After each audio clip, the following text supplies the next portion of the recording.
is this? Look at this. Well, you know, you come down here, you're going to help me with my show, and you put your show on again.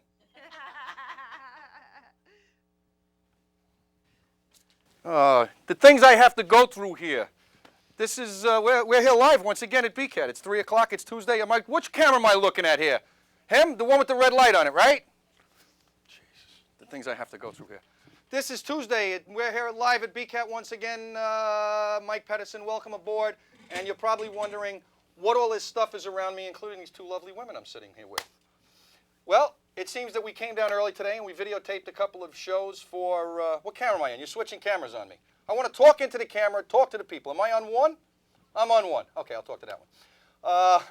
See what happens in here? They don't, that's why I always tell, you see, I always tell Bernice, camera 3 is your camera.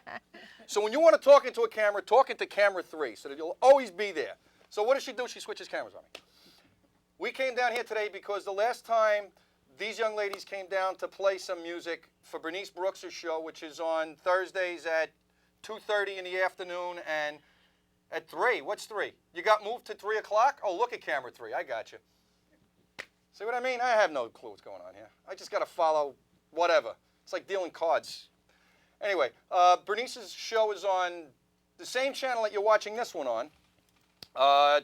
Thursdays at 2:30 in the afternoon, and then it's repeated at 10:30 in the evening. And the last time these ladies were down here, I kind of screwed up and recorded over the first show that they did. So we worked out a deal where they could come down and do 2 more shows.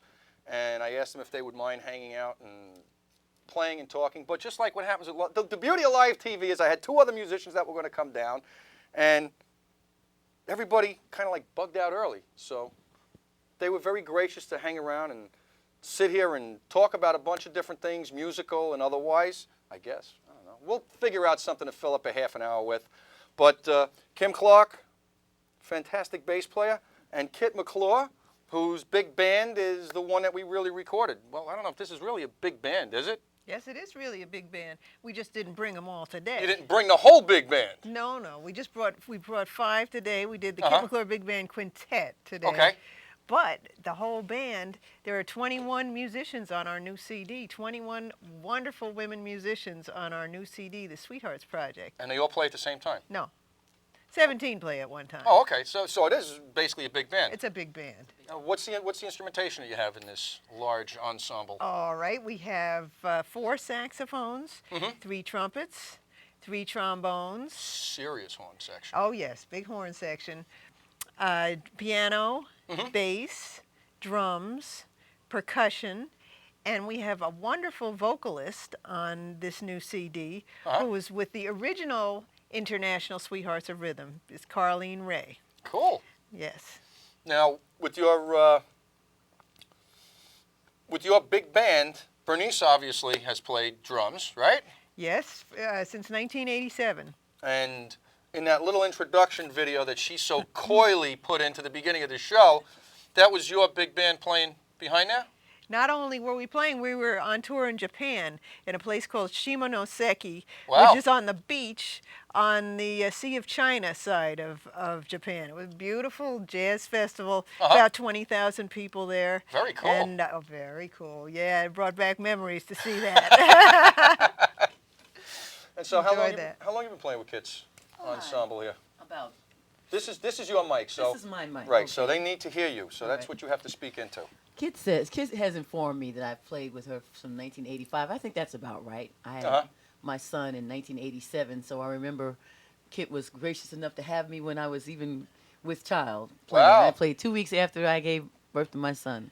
And there's not a male to be found, right? It's all women in the band? All women. All women in well, the band. we have yeah. guys that help us move equipment Yes, we occasionally. do. Well, I just mean playing. musician-wise, it's all women. All women. Right. Now, you see, because a lot of guys and a lot of men, they hear about women playing rock and roll or playing music, and they kind of think of, all of a sudden it comes to Bangles, and straight-ahead stuff like that. But you two ladies, especially, I know from hearing the whole ensemble, I mean, you guys are all veteran players. You've been playing for a long time, and I'd like to get a little bit more into, how long you've been playing and what got you a little bit, just interested in playing music rather than just listening to it. Let's start with her. Right. Okay. All right. So what got you started with playing the saxophone? Well, I was a professional trombone player at the time. Well, and let's stop before we go to saxophone and get what got you started playing the trombone. Oh, I don't know, big shiny instrument. When I was a kid, I wanted to play the trombone. Uh-huh. So my parents didn't think that would be a good idea. They thought it was not ladylike. So I really was forbidden to play the trombone, but I snuck. I went to high school. I went to the band leader. I said, if you would just loan me a trombone, I'd whatever. If you need me to play in the football band, I'll do that. In the marching band, I'll get out there in the rain and the snow and march up and down the field. I wanted to play the trombone so much. So he said, all right, here, take this trombone. And I stayed after school. And I said, well, I have to stay after school and do homework. And I was learning to play the trombone. And I finally placed in one of the county, all-county bands, and then it became public that I was playing the trombone. And I continued playing the trombone through when I went to college and worked doing work that trombone players do, brass quintets and some commercial recording work, things like that. But then I started listening to Sonny Rollins, who was the great tenor saxophone player. And I was trying to get that sound on the trombone, and you can't. No. No. No, it don't work that way. So I went and got a tenor saxophone and basically taught myself to play the tenor saxophone. And after a couple of years, got to go to Manhattan School of Music, where I went for a master's in saxophone. And then basically out into the jazz scene in New York, where I've really learned how to play. And your parents still have no idea that you're playing music at this point, right? They know. Yeah, she's never got to that one. It was like, well, my parents didn't want me to play the trombone, so I went through the trombone to the saxophone. Still haven't told me when your parents found out or what happened. Oh no, that was in the all-county band when I placed in that. Then they had They to found know. out? Yeah. What happened? Oh, Those they are were usually fun stories. Oh, I don't know. It wasn't a pretty thing, so we didn't. Messy. Yeah. But they kind of. No, they're used to it now, and they're I very. would hope so at this point. They're very proud. They're very proud. They're big supporters. They come out to our gigs, and so they're over it. What was the turning point for them in accepting you as a musician? Because I mean, let's face it, we're not kids here, so it's not like, well, I started playing trombone 5 years ago. Well, we've all been around a while, so I mean, in our generation, which I can understand. Now, parents are going to be a little bit more open to the, whether you're playing music or whatever, they're a lot more open to what girls can do than they were when we were growing up. Yeah, I think that it is a different generation now. Yeah, I think my parents warmed up to my line of work sometime after 1990, after the production of our first CD, Some Like It Hot, which sold quite well and still sells. Great. And got play on 800 radio stations worldwide, from the BBC in London to the Voice of America in the Far East, all across the United States. And I recall my mother saying to me, wow, I was talking to somebody who worked for CBS Broadcasting Company, and they said, oh, you're Kit McClure's mother. Wow. And I think that was the turning point. That was when it stuck with her. And she was like, oh. Good. Great. Good. And she's been with it ever since then. That's what you need, is a little bit, as long as they're happy with it. Yeah. They're not giving you a hard time. And what got you started playing bass? Well, my grandfather was a vaudeville musician, and from what I'm told, he owned a brownstone in Harlem. And they used to say he had a bass, acoustic bass, on the landing in the house, and he'd take me upstairs and say, okay, pluck it, baby. So I guess that's my first really, I don't even remember, I was like 2 or 3 or something like that. Right. Much later on, I don't know, I always liked music, and there were some bands in my neighborhood in Queens, and some of my first friends were musicians. Excuse me for 1 second. No, I just want to do this. Alrighty. Oh. Just want to bring it down a little bit. Okay. Because I just have this sinking feeling that Bernice is sitting in there and she wants to use that camera, but this microphone's like right in my face. Okay. All right. So I mean, I just decided, I had met some friends in my teenage years, and they were really good musicians. They were all into Hendrix and that kind of stuff, and there was rock playing out all the garage bands, some Right. garages and stuff around. And so one day I heard this record, this song on the radio, "Message of Love" by Jimi Hendrix, and I was like, wow. And then I decided I just wanted to play music, and the only thing I had available at that time was like a plastic recorder. And I learned all Now, the just for the little people that don't know, a plastic- recorder is it's a little wind plastic instrument. wind instrument, Right. yeah, about 8 holes on it or so, and learned how to play the half tones and just practiced with it. And then a friend of mine took pity on me and said, "Well, I have an old guitar in the garage. I'll dig it out for you." So she went in there with 8 feet of junk trying to get the guitar out, and so she gave it to me, and I couldn't make heads or tails. And then I had another friend who said, "Hey, I got a bass for $15." Cool. You know, and I said, "Oh, really?" You know, yeah, it was like, I said, "Okay." So I sold Christmas cards and did stuff like that, and bought the bass, and it's, you know, electric bass, 4-string bass, and that's kind of how I got started with it. And you know, kind people, because you know, back in those days, folks were cutting each other. I think they still do that, which is sort of like the competition between guys. You know, who's got faster licks, who plays harder, louder, Right. you know, all that kind of stuff. So I basically was trying to avoid that, so I just kind of stayed to myself. With the instrument until it was time to peek out a little bit, and that's kind of how I got started. You know, I got with the upright. I was already playing electric bass about 7 years or so, Right. and I had I was lucky because I was self-taught at first, and just, you know, we had records, not like CDs. It's Right. a lot easier. You take the needle, you put it back, you learn it, you know, you do it over and over again. Your records look like they've been, you know, drugged through the ground because they're all scratched up, but you learn the lick, you But know. you could also tell the songs that you practiced because they were worn out Yeah, they're more than gray. the other Those ones are gray were. and those are black, right? So you know, that's kind of how I got started with that, and so I was in college, and said, well, you can take your amp if you have good grades. So I had good grades, and let me get an amp. You know, that's my first year of college. So I took it out there and practiced and everything, and then I changed schools because I didn't like that school, and in the second school, I heard people. I met Barry Johnson, great bass player that sung, and he was singing and doing something that I'd never seen before, using his thumb. That's when the funk style started coming out and everything, and introduced me to a lot of different musics. And from there, I came back and said, I want to change my major to music. I'm going to be a musician. So I did that for a minute. And I was lucky enough to run into a friend who said, I want you to hear these musicians. And I said, well, who's that? And he says, well, don't worry, come on with me. So he took me to see Ron Carter and Jim Hall. And I was like, you know, I didn't, you know, my father was into jazz, and my mother was into like Gut Bucket R&B. I mean, Gut Bucket blues, excuse me. Right. And my babysitter was into Miriam Makeba, and there's all kinds of crazy music circulating around my house and everything, but there was music around. So anyway, so Ron Carter was nice enough to tell me about this grant. It was a national endowment.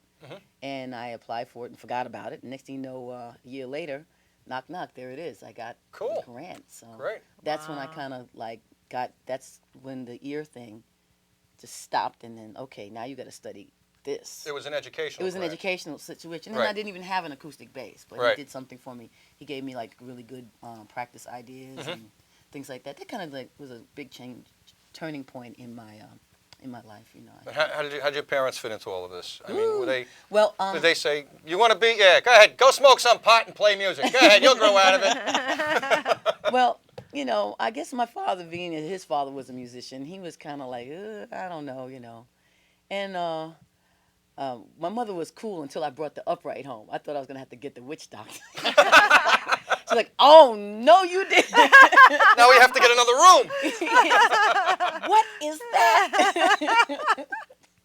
So I said, oh gosh. And I would just stand there and sweat and practice and everything. She's like not having that upright. But now she's like, yes, Kim's going here and she's doing this, and you know, so It always changed. They're it always proud, turns aren't as soon as they? Yes. as soon as you get known for something and people are asking, then the whole thing turns around because that's my kid. Daughter, you know. Yeah. Exactly. Exactly. That's the way it is with anything. You know, That's true. anything creative, parents frown upon it. You get the regular job, or if you're going to do that, you got to have something to fall back on. That's I always right. tell them, I got something to fall back on, my ass, and I get right back up and keep going. Right. Because the one thing I learned, I don't know how you ladies feel about this, but one thing I've learned, and I try to impart to anybody that wants to be creative, is you're going to get a lot of resistance, especially from your close family, because they look at it as insecure lifestyle. Right. But it is, and that's what it is. And as long as you're willing to accept it and you can live with the ups and the downs of the finances and the work and all of that, that if it's going to make you happy, you know, that should be the utmost thing. And, you know, when you're looking out for your kids, is that not discourage them from doing it, but try to guide them in a way that they can be successful with it, show them that there are different venues, that, you know, it's not just about being a rock and roll star, so to speak. You know, you can play different types of music. Right. You can get into, I mean, you don't have to be a star on your own. I mean, you've been to Japan, that most people will say, well, they don't think of it on that level. They only think of it on like the Madonna level or the Bon Jovi or the big rock star, the Eminem. They do world tours, but they don't realize that there are other types of music that there are big crowds, especially jazz. Jazz is very popular outside the United States, in Asia, as well as in Europe. Right. And there's a lot of opportunities to work and to make money and to make a good living for yourself. True. That's true. I was waiting, maybe you had something to throw in there, but it's just, okay, just true. So you have a CD. Bernice, why don't you get that camera 2 on shot number 6 so we can show Kit's CD. Now this CD was done where, when? This CD was done at Red Hot Records Studios, and it's produced on Red Hot Records. It's called the Sweethearts Project, and it's a tribute to the International Sweethearts of Rhythm, who are a wonderful, popular, all-women band of the 1940s. They started out, that's what it sounds like. She's giving us some background music while we're talking. Oh, okay, good. And the band, the International Sweethearts of Rhythm, their band started in 1937 as a school band in a school for poor and orphaned boys and girls, but the band was all girls, in Mississippi. Right. So you're talking the late Depression, very poor kids in Mississippi, and they were given instruments, and that was how they were to make money for the school. They were sent out to tour. And by the 40s, they were so popular, they were playing at the Apollo Theater in New York City. They went professional. They started attracting some professional women musicians, and they eventually ended up going to Europe and being on the Armed Forces radio right after World War II. There are very few existing recordings of them. Some we had to take some clips from some movie, some film clips, maybe like 1.5 minutes, 2 minutes on a film clip. Anyway, we found their music, which is the written music had been lost. We found their music, wrote it down, and we've recorded it. So this is the first time the new recordings of this music are in front of the general public since 1947. So these are the arrangements that they did. That they with did. their band. Yes. Yeah. Do you know who wrote the arrangements? Yes, the Sweethearts were a kind of a jam band, so Right. they definitely contributed to their own arrangements. But there was there were 3 other arrangements. Jesse Stone was one, and there were a couple others, guys who were actually hired to arrange for the band and direct the band. And they're partially their arrangements too. Right, so they would take the arrangements that were written as a structure to work around, and then kind of improv off of that. Right, and make it their own. Right. Yeah, and a couple of the arrangements seemed to be organic, just sort of happened within the Sweethearts band. You know, okay, the rhythm section starts, and then the horns riff something, and then you do it the same way the next time, and it's an arrangement. And anyway, this is that music. Though, but I mean, those days, bands were the entertainment. You didn't have all these different options, so these people had to keep people dancing. So they did. They had to play, and they were, the more you play, the better you get, the more creative Right. it is. So they, Well, in a lot of ways, with today's electronic music, right, when a lot of things can be done by 1 or 2 people sitting in the studio, you played out. You were in front of people all the time. right. Now it's about selling units, whereas for the longest time, I mean, even now, performers, I would imagine, make the good part of their money touring. true. playing live in front of people. And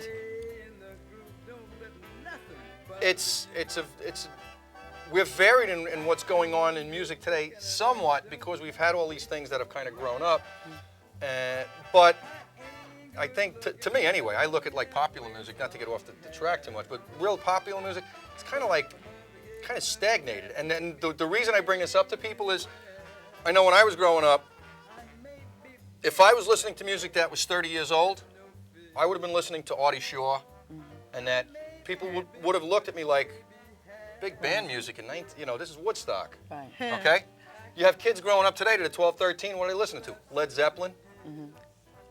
That's the equivalent, yeah. Right. It's when you put it in a time frame, That it's the old. equivalent. It's that old. It's 30 years ago. Right. But it shows that, to me, there was so much of a change in music between the 40s and the 70s, and that since the 70s, there's been kind of changes with things, but overall, they're really, you've got rap and you got hip hop, which has now been around for 20 years. Exactly. They had a thing in the It's Post. 20 years old, that's yeah, right. they had a thing in the Post the other day with hip hop celebrating 20 years. Right. And it's like, okay, well, now that's been around 20 years.